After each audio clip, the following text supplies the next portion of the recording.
Banyak pebisnis yang tanya saya, Coach, gimana ya saya tuh sudah bikin produk yang bagus, sudah bikin unik, ya, sudah benar-benar bikin sesuatu yang beda, karena kompetitor saya tuh bikinnya begitu-begitu, saya bikinnya sesuatu yang lain. Saya bikinnya sesuatu yang berbeda. Misalnya kompetitor saya bikin kopi, ya, kopinya cappuccino, ada latte, ada frappuccino, gitu kan. Nah, saya americano, nah saya bikinnya lain tuh.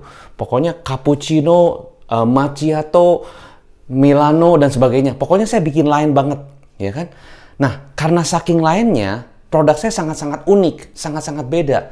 Jadi, saya perlu menjelaskan ke orang, ke market saya, perlu mengedukasi target saya bahwa ini loh produk saya berbeda. Nah, menurut Anda ya, kalau saya sebagai customer, saya kan udah biasa kalau saya adalah orang penyuka kopi, ya, beli latte, cappuccino, beli americano, dan sebagainya udah umum. Jadi kalau saya ke coffee shop, saya tinggal cari, oh latte mana, cappuccino mana. Ini ada satu produk yang namanya unik banget. Untuk orang-orang yang memang sudah terbiasa minum cappuccino, latte, dan sebagainya, mereka sesuatu yang bingung, dia mungkin belum tentu mau pesan, karena bingung apa ya gitu ya.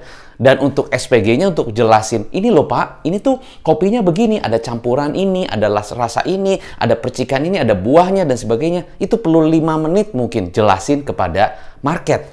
Dan market bilang, aduh terlalu ribet, saya pilih yang simple-simple aja. Nah bisa jadi mungkin gara-gara Anda terlalu unik, Anda terlalu berbeda, Anda terlalu bagus sih, Anda kreatif ya. Tapi balik lagi, apakah customer Anda suka yang betul-betul unik banget? Nah, mungkin bisa jadi pasarnya adalah Anda punya target market yang memang carinya yang unik.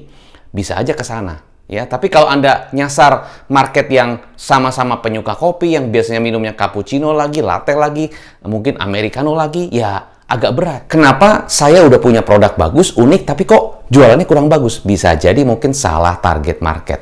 Nah, dalam video ini saya akan share mengenai yang namanya added value. Added value. Apa itu added value? Added value adalah nilai tambah. Contohnya misalnya ya, ini contohnya misalnya begini. Ini ada satu frame, ya. Frame ini kosong aja, tanpa ada isinya.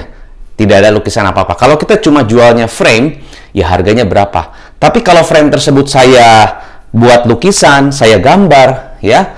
Lalu saya gambar seperti ini, gambar Superman, ya. Nah, ternyata ini nilainya lebih tinggi daripada hanya sekedar frame saja, ya. Terus si gambarnya dikasih warna yang bagus, dikasih warnanya bisa hitam putih, atau dikasih warna-warna yang benar-benar lebih vivid lagi, lebih hidup lagi, harganya lebih tinggi lagi. Kalau frame-nya dikasih ukiran-ukiran, dikasih desain, dikasih ya beberapa mungkin dikasih pernak-pernik dan sebagainya, mungkin harganya lebih mahal lagi. Nah, itu namanya adalah added value, ya kan? Misalnya Anda juga punya, misalnya Anda punya buku tulis. Buku tulis biasa aja, gitu kan? Tapi buku tulis itu Anda isi dengan resep-resep masakan, Anda isi dengan resep-resep untuk bagaimana caranya supaya Anda bisa membuat sesuatu yang lebih praktis. Ya, Anda tulis semuanya di situ di buku tersebut, resep-resepnya. Lalu Anda jual resep buku ini. Nah, harganya lebih tinggi lagi, ya. Nah, itu adalah added value. Baju, kaos yang polos-polos dengan kaos yang ada corak-corak desain seperti ini mungkin harganya lebih mahal. Kalau desainnya unik, ya, desainnya berbeda, mungkin targetnya kepada orang-orang yang memang seneng desain-desain yang unik, yang berbeda. Seperti ini kaosnya Mickey Mouse, ya, orang-orang yang seneng Disney, basically gunakan ini menjadi keren. Nah, harganya lebih tinggi. Jadi yang kita fokus adalah added value. Ya, added value. Misalnya Anda punya sebuah papan biasa tuh kalau dijual berapa? Biasa aja papan. Tapi kalau papan itu Anda buat meja gitu kan. Nah, harga papan dengan harga meja udah beda. Bahannya sama, papan, tapi dijadikan meja, harganya lain karena ada added value.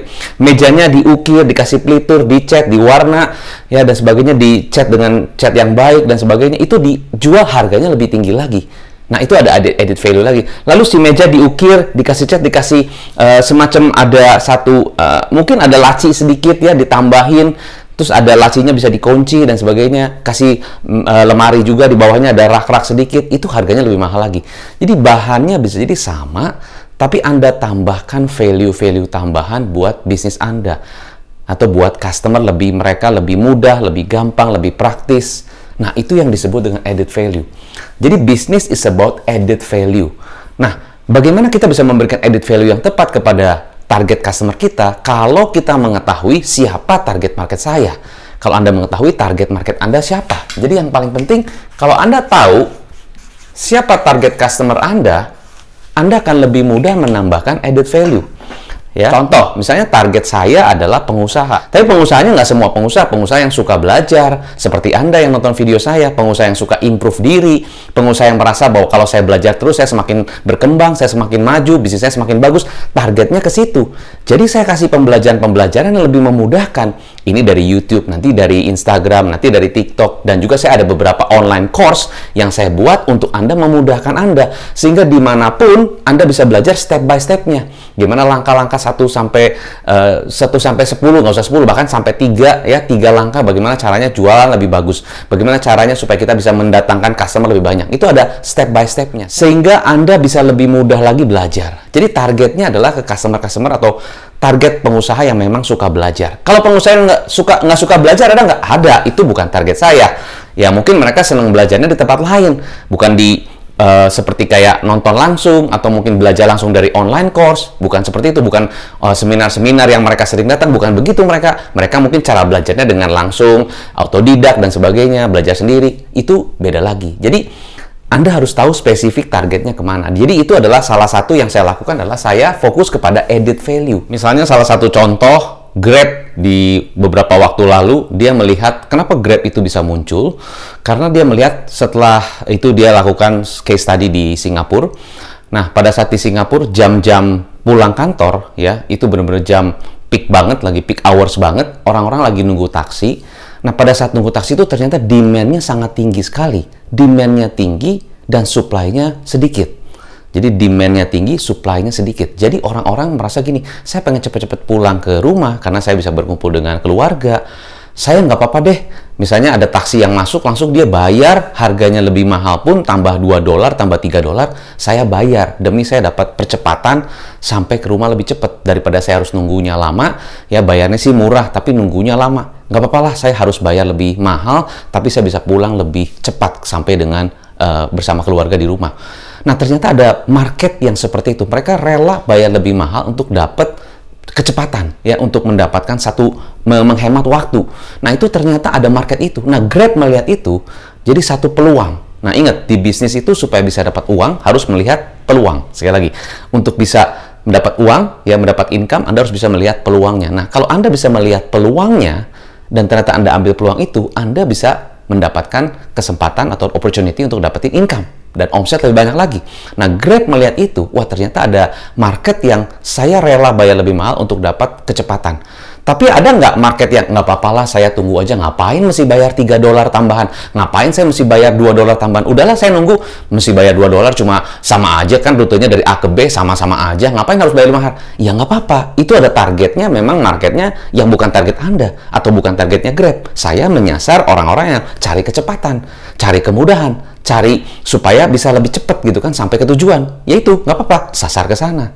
Jadi istilahnya mereka bayar lebih mahal pun dan charge lebih mahal pun gitu ya, karena dapat satu kecepatan. Nah, di Bandung ada kereta cepat gitu kan, dari Jakarta menuju ke Bandung, kereta cepat. Itu percepatan banget kan, ada orang yang pengen sampai ke Bandung, cepet banget sampai di sana. Bayar mungkin lebih mahal, ya, karena bisa sampai Bandung dengan cepat. Ada beberapa yang, saya sih lebih enak naik mobil, atau saya lebih enak sendiri karena saya bisa menikmati perjalanan, bisa istirahat dulu dan sebagainya. It's okay, bukan pasarnya.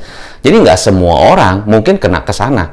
Ya, bukannya berarti produk saya tidak laku, bukan, karena ada market-market yang belum tentu target Anda. Jadi tidak bisa kita menyasar ke semua market, nggak bisa. Karena ada beberapa market yang memang nggak cocok, mereka lifestyle-nya nggak seperti itu kan gitu. Ada orang senangnya di rumah, nggak senang makan keluar. Anda targetin terus orang itu. Anda pakai target tuh, mungkin pakai Instagram Ads dan sebagainya, targetnya ke orang-orang yang senang di rumah gitu kan. Padahal market Anda orang-orang yang senang hangout, ya nggak kena juga. Jadi mungkin bisa jadi iklan Anda tidak tepat atau kurang banyak yang merespon karena mungkin targetnya kurang tepat pada saat Anda tulis targetnya dan description targetnya bukan target Anda. Mungkin bisa jadi begitu. Mungkin copywriting-nya bagus, kata-katanya bagus, iklannya, videonya bagus, tapi nggak kena ke target karena bukan target Anda. Sekali lagi, ya di sini saya ingin highlight kepada Anda adalah ada dua fokus, added value dan customer. Anda harus jelas customer Anda siapa dan harus tahu mereka kesehariannya bagaimana, lifestyle-nya gimana, yang mana yang Anda tembak, itu yang paling penting. Kita mau nembak semua orang, nggak bisa.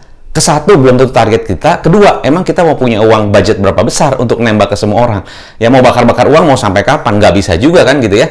Ada orang yang bakar uang, ada perusahaan-perusahaan besar yang bakar uang tuh. Wah, udah hajar, pokoknya marketing di mana-mana. Ya mau sampai kapan? Satu titik ya habis juga budgetnya kan, nggak bisa terus-terusan seperti itu. Ya kan? Dan market perlu diedukasi tadi ya. Di awal saya bilang harus ada keunikan, ada kita punya satu USP yang beda, terus kita berusaha edukasi market dengan bakar-bakar uang, dengan budget marketing yang dibakar-bakar terus. Market diedukasi perlu berapa lama? Ya, diedukasi terus, tapi nggak beli-beli. Ya, omsetnya kapan? Sementara kompetitor truk jalan terus. Nah, itu kan yang bisa terjadi. Nah, ini yang menyebabkan bisnis kita mungkin lambat atau mungkin tidak cepat. Nah, itu yang membuat hal itu. Karena, balik lagi, simple, added value, dan customer. Nah, good news buat Anda, saya akan ada webinar, itu judulnya adalah bisnis Anda tidak berkembang, sales Anda stuck, Anda ingin lebih berkembang lagi, maju lagi. Nah, Anda silakan bisa klik link di bawah, Anda bisa ikut webinar saya, kita sama-sama bisa belajar.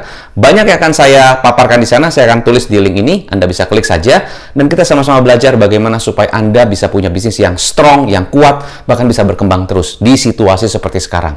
Nah, semoga apa yang saya bisa berikan bisa membantu Anda selalu. Sukses tentunya. Ingat, business is about added value and it's about how you understand your customer. And also it's about peluang. How you see peluang, how you see opportunity, and then turn into a business. Saya Hendra Hilman, sukses selalu dan salam pengusaha.